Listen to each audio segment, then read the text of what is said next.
हाँ साथियों, आज बात करते हैं कि गांधी जी ने ब्रिटिश प्रधानमंत्री को 18 अगस्त 1932 को यरबदा जेल से जो लेटर लिखा था, उस लेटर लिखने के पीछे उनका क्या मकसद था, क्या कारण था, क्या प्रयोजन था, किस लिए उनको लेटर लिखकर ब्रिटिश प्रधानमंत्री को बताना पड़ा कि यदि आप जो अस्पृश्यों को अधिकार दिए हैं वो वापस नहीं होते हैं तो मैं आमरण अनशन करूंगा। गांधी ऐसा क्यों सोच रहे थे? ऐसी उनकी मानसिकता क्या थी? क्यों उन्होंने ऐसा धमकी भरा पत्र ब्रिटिश सरकार को लिखा?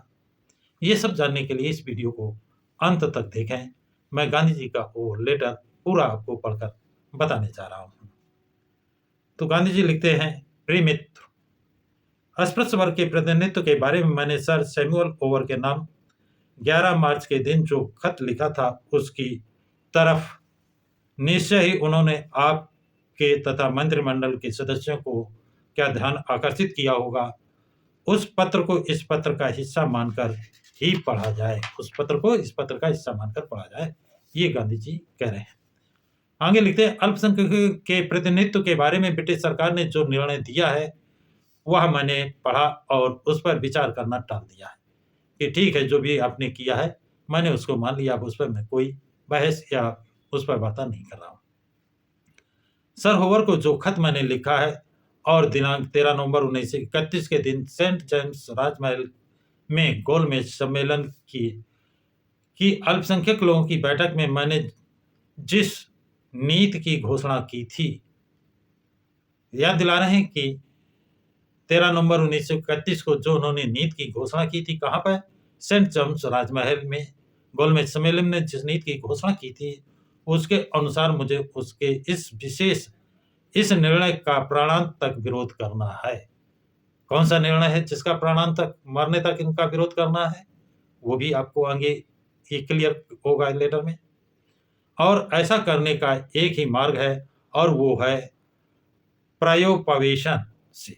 प्रायोपवेशन होता है कि संकल्प लेकर किसी काम को करने का संकल्प लेकर अन्न त्याग करना, कि ये काम अगर पूरा होगा तभी हम अन्न ग्रहण करेंगे, अगर काम पूरा नहीं होगा तो हम अन्न ग्रहण नहीं करेंगे, चाहे मेरा देहांत ही क्यों ना हो जाए।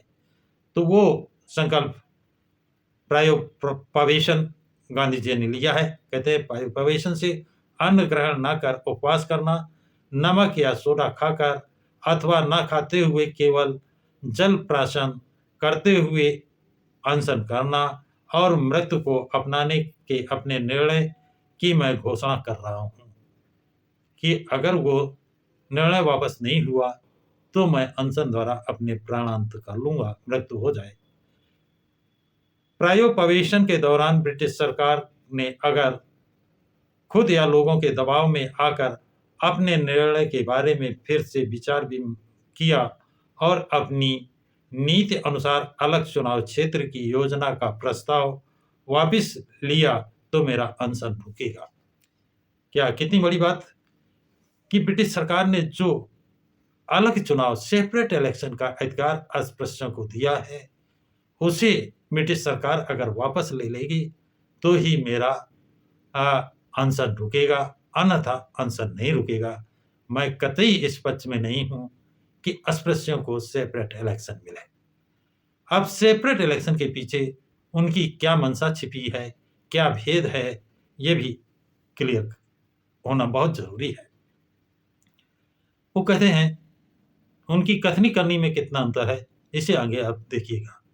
अस्पृश्यों के प्रतिनिधि सार्वजनिक चुनाव क्षेत्रों से चुनकर जाएं, यानी सार्वजनिक चुनाव क्षेत्रों से चुनकर आए और सबका समान अधिकार हो, और सबको समान अधिकार हो, भले उनका क्षेत्र चाहे जितना व्यापक क्यों ना हो, उनका क्षेत्र भी कितना बड़ा हो, समान निर्वाचन क्षेत्र से चुनकर जाए। और इसी का बाबा साहब ने विरोध किया था। समान निर्वाचन क्षेत्र में अस्पृश्य इतने नहीं है कि समान निर्वाचन क्षेत्र में वो अपने प्रभुत्व से जीत सके। उनको इनके वोटों पर निर्भर रहना पड़ेगा और जो दूसरों के वोट पर जीत कर जाएगा वो अपनी मांग नहीं रख सकता है, अपने समाज की मांग नहीं रख सकता है। इसलिए बाबा साहब ने सेपरेट इलेक्शन की मांग की थी कि अस्पृश्य का प्रतिनिधि अस्पृश्य ही चुनेंगे, जिससे वो सही प्रतिनिधित्व विधानसभा और पार्लियामेंट में कर सके। और गांधी जी चाहते थे कि सामान्य निर्वाचन से चुना जाए, उनके चुनने में सवर्ण मतदाताओं का हक हो, उनके वोटरों से चुना जाए और जिससे वो सवर्ण लोग अपने गुलाम को चुनकर भेज सकें। जैसा कि मानवर काशीराम ने बाद में गुलामों की क्वालिटी भी बताई है, कितने तरह के गुलाम होते हैं, चमचा होते हैं, चमचों की क्वालिटी वो है। तो उन चमचों का चयन होने के कारण अस्पृश्य अपनी मांगें नहीं रख पाएंगे, वो जिस पार्टी से चुनकर आएंगे उन्हीं की बात करेंगे। यह सोच, ये विचार उस समय गांधी जी का था। अब इसमें वो सफल होते हैं कि नहीं होते हैं, ये आगे पता चलेगा। यदि जिन्होंने राजनीति का ज्ञान है, राजनीति शास्त्र का अध्ययन किया है, उनको अच्छी तरह से मालूम है कि गांधी जी की क्या भावना थी, क्या वो क्या चाहते थे और क्या किया। आगे लिखते हैं, जातियों से संबंधित निर्णय अगर इस तरह से बदला नहीं गया तो सामान्य स्थितियों में दिनांक 20 सितंबर दोपहर से मेरा आमरण अनशन शुरू हो जाएगा। गांधी जी जानते थे कि ब्रिटिश सरकार ने अधिकार दिए हैं, वो बदलेंगे नहीं, तो उन्होंने समय और तारीख भी दे दी। 20 सितंबर दोपहर से आमरण अनशन शुरू हो जाएगा, नहीं बदला तो। अब आगे लिखते हैं, यहाँ के अफसरों से मैं कह रहा हूं कि मेरा ये पत्र आप तक तार द्वारा भेजा जाए ताकि आपको काफी पहले ही सूचना मिल जाए। डाक द्वारा धीमी गति से भी यदि ये खत आप तक पहुंचेगा तब भी मैं आपको काफी समय दे रहा हूं। मेरा ये कहना है कि इस खत तथा सर होवर को लिखा मेरा पत्र जितनी जल्दी संभव हो प्रकाशित करें। कितनी बड़ी मांग है कि मैंने जो लेटर लिखा है प्रधानमंत्री को और सर होवर को, वो प्रकाशित किया जाए। अब जो लेटर प्रकाशित होगा तो पढ़ेगा कौन? क्योंकि अस्पृश्यों को तो पढ़ने का अधिकार ही नहीं है, ना सुनने का अधिकार है। तो पेपर में क्या निकलता है क्या नहीं निकलता वो पढ़ेंगे नहीं, और जब पढ़ेंगे नहीं, जानेंगे नहीं, तो प्रतिक्रिया नहीं दे पाएंगे। और जान भी जाए तो पढ़े नहीं तो प्रतिक्रिया कैसे देंगे? वो नहीं लिख कर दे पाएंगे। तो ये पढ़ेगा कौन? वही पढ़ा लिखा तबका सवर्ण, और वो प्रतिक्रिया देंगे जो एक पक्षी होगी। गांधी जी की चाल आप समझने का प्रयास करें। कहने के लिए कि पेपर में निकला, लेकिन वो है किसके पक्ष में? सवर्णों के पक्ष में। आगे लिखते हैं, जेल के नियमों का निष्ठापूर्वक पालन करते हुए मैंने इन दोनों खतों की जानकारी सरदार वल्लभ भाई पटेल और श्री महादेव देसाई के अलावा किसी को नहीं दी है। मतलब 2 पत्र दिए हैं, दोनों पत्रों की जानकारी उन्होंने सरदार वल्लभ भाई पटेल और श्री महादेव देसाई को दी है। उनके नॉलेज में है इन पत्रों का क्या मजमून है, क्या लिखा है। इन तीनों आदमी की सहमति से ये किया गया है। कौन? एक गांधी जी, दूसरा सरदार भाई वल्लभ भाई पटेल और तीसरा महादेव देसाई। हालांकि यदि आप फुर्सत दें तो मेरी इच्छा है कि इन खतों की जनता का परिणाम हो, और इसलिए इन खतों को प्रकाशित करने की मांग मैंने की है। फिर वही मांग, इन खतों को प्रकाशित करें जिससे जनता की राय जानी जा सके। वो जनता की राय की मांग बार बार इसलिए करते हैं कि इन्हीं का समाज पढ़ा लिखा है, तो इन्हीं के पक्ष में राय आएगी, क्योंकि दूसरा समाज, अस्पृश्य समाज, पढ़ा लिखा नहीं है। तो ना तो वो अखबार में क्या लिखा है पढ़ पाएगा, ना अखबार मंगाता है, उसके यहाँ पैसा नहीं है, गरीब है, शिक्षा नहीं है, और शिक्षा से वंचित रखा गया है, ना पढ़ सकता है ना सुन सकता है। तो ये गांधी जी का ये सोच कैसी थी, ये आपको इससे पता चलता है। आपने आमरण अनशन के निर्णय के बारे में मुझे दुख है। किस बात का भाई दुख है? एक तरफ आमरण अनशन कर रहे हो, फिर दुख है। दूसरे गरीबों का, अस्पृश्यों का हक अधिकार छीन रहे हो और दुख दिखा रहे हैं। कैसी सोच है? किंतु एक धार्मिक व्यक्ति इस दृष्टि से भी, और मैं धार्मिक हूं ऐसा मैं समझता हूं, इससे अलग कोई राह बची नहीं है। अब धार्मिक व्यक्ति कैसे हो सकता है? धार्मिक व्यक्ति तो मानो मानो एक समान समझता है। यहां मानो मानो में जो भेद करे वो धार्मिक क्या हो सकता है? ये एक विचारणीय प्रश्न है। एक को ऊंचा एक को नीचा, एक को शिक्षा एक अशिक्षा, एक को सारे अधिकार, वो मंदिर भी जा सकता है, तालाब भी जा सकता है, कुएं का पानी पी सकता है, होटल में खाना खा सकता है। दूसरा न तालाब में जा सकता है, न मंदिर में जा सकता है, न होटल में खाना खा सकता है। तो ये कैसा धार्मिक व्यक्ति हो है? यानी धर्म में भेदभाव है। सर को लिखे खत में आगे लिखते हैं, सर के लिखे खत में मैंने कहा है कि सरकार अगर अपने ऊपर आने वाले दबाव के कारण मुझे बंधन मुक्त करे तो, या अब मुझे जेल से भी छोड़ दिया जाए तो मैं अपने अन्य त्याग की कसम तोड़ नहीं सकता कि अब मुझे छोड़ दिया जाए या बंधन मुक्त कर दिया जाए, लेकिन मैं अपना अमर अनशन नहीं तोड़ सकता हूँ। मैं अपनी कसम जो खाई है वो नहीं तोड़ सकता हूँ।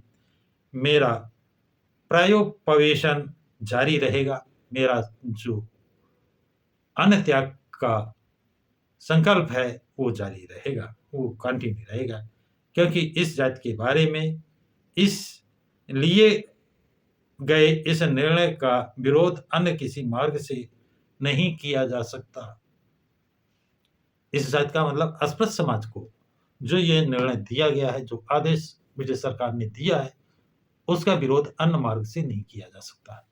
क्योंकि जानते हैं, गोलमेज सम्मेलन में गांधी जी ने बाबा साहब डॉक्टर भीमराव अंबेडकर के तर्कों का जवाब ब्रिटिश सरकार के सामने नहीं दे सके थे। इसलिए ब्रिटिश सरकार ने डॉक्टर अंबेडकर की बात को सही मानकर ये हक और अधिकार दिए थे। तो गांधी जी हक और अधिकार की बात करते हैं। मैंने कहा कि सरकार अगर अपने ऊपर आने वाले दबाव के कारण मुझे बंधन मुक्त करे या जेल से छोड़ भी दे तो मैं अपने अन्य त्याग की कसम तोड़ नहीं सकता हूँ। मेरा प्रवेशन जारी रहेगा, क्योंकि मैं इस जाति के बारे में लिए गए निर्णय का विरोध अन्य किसी मार्ग से नहीं किया जा सकता, ऐसा मुझे लगता है। और मैं केवल सम्मानजनक ढंग से ही अपनी मुक्तता चाहता हूँ, और इसके बाद भी अपनी मुक्ति सम्मानजनक ढंग से चाहते हैं। कितना बड़ा अन्याय कितने बड़े समुदाय के साथ कर रहे हैं। कथनी करनी में अंतर आपको नजर आ रहा होगा। अन्य किसी तरह से करवाने की मेरी बिल्कुल इच्छा नहीं है, क्योंकि जानते हैं अन्य किसी तरह से ये कार्य करवाने में उनको सफलता नहीं मिल सकती है। आगे लिखते हैं, हो सकता है कि अस्पृश्यों को अलग चुनाव क्षेत्र देना उनके और हिंदू धर्म के बीच घातक है, और मेरी सोच गलत हो और मेरा मत विकृत हो। अगर सही वास्तविक स्थिति हो तो इससे यही साबित होगा कि मेरे जीवन का बाकी दर्शन भी गलत है। अब ये बड़ी विचारणी बात है साथियों, आपको सोचना है। ये गांधी जी अपने मुंह मियां मिट्ठू बन रहे हैं? क्या इनका ये दर्शन, क्या इनका ये सोच, क्या इनके ये विचार अस्पृश्यों के हित के लिए सही है या घातक है? और किसी को हक अधिकार जिनके मारे गए हैं, छीने गए हैं, उनके साथ गुलामों जैसा पशुवत व्यवहार किया गया है, उनको अगर ब्रिटिश सरकार हक और अधिकार दे रही है, उनको वापस लेने का दबाव बना रहे हैं, क्या ऐसा काम कोई धार्मिक व्यक्ति, सामान्य व्यक्ति कर सकता है? ये एक विचारणीय प्रश्न है। इस पर आप लोगों को अपना कमेंट जरूर देना है। अगर ये बात सही हो तो अन्य त्याग से प्राण त्याग करना मेरी गलती का प्रायश्चित होगा। इसके साथ ही जो असंख्य स्त्री पुरुष आज बच्चों की तरह मेरे बुद्धि चातुर्य पर विश्वास करते हैं, उनके ऊपर का बोझ भी कम होगा। लेकिन अगर मेरा मत सही होगा और उसके सही होने के बारे में मुझे रत्ती भर भी दुविधा नहीं है, तो मैं जो करने की मैंने ठानी है वो मेरे जीवन का सार्थक करने वाला ही सिद्ध होगा। चौथाई शतक से अधिक समय तक मैं इसी जीवन मार्ग से चलकर आया हूँ और ऐसा भी नहीं कि मुझे इसमें भरपूर यश ना मिला हो।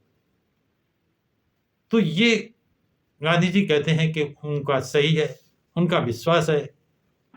तो जो आदमी जैसा भी काम करता है, वो अच्छा करता है तब भी समझता है कि मैं सही कर रहा हूँ, गलत करता है तब भी वो समझता है मैं सही कर रहा हूँ।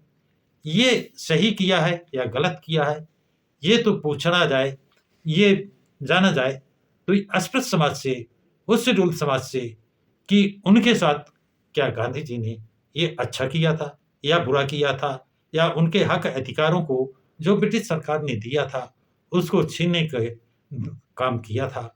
सरकार को, ब्रिटिश सरकार ने जो ये अधिकार दिए थे उनको धमकाने का काम गांधी जी ने किया था। तो ये लेटर यहीं से समाप्त होता है और इस लेटर के नीचे लिखा है कि आपका विश्वास पात्र मित्र और हस्ताक्षर है M.K. गांधी। तो साथियों, ये जानकारी आपको हम बाबा साहब की राइटिंग एंड स्पीचेस खंड 38 के पेज नंबर 319, 320, 321 से दे रहा हूं और इस पुस्तक का प्रकाशन भारत सरकार द्वारा किया गया है। और ये जानकारी कि गांधी जी ने ये जो सेपरेट इलेक्शन, अलग जो मताधिकार का अधिकार ब्रिटिश सरकार ने अस्पृश्यों के लिए दिया था, जिसका गोलमेज सम्मेलन में गांधी जी जवाब नहीं दे पाए थे और उस अधिकार को छीनने के लिए उन्होंने प्रधानमंत्री ब्रिटिश सरकार को लेटर लिखा है और अगर ये अधिकार वापस नहीं लिए तो वो अमर अनशन उस समय तक करेंगे जब तक उनका प्राणांत ना हो जाए, उनकी मृत्यु ना हो जाए। इस संबंध में आप लोगों की क्या राय है? अपनी अपनी राय कमेंट्स बॉक्स में लिखें कि गांधी जी ने क्या ये सही किया था, गलत किया था। जो भी आपकी राय, ओपिनियन हो, उसे जरूर कमेंट्स बॉक्स में लिखें तथा इस वीडियो को अधिक से अधिक लाइक और शेयर करें तथा प्रकाश की राह चैनल को अधिक से अधिक सब्सक्राइब करें।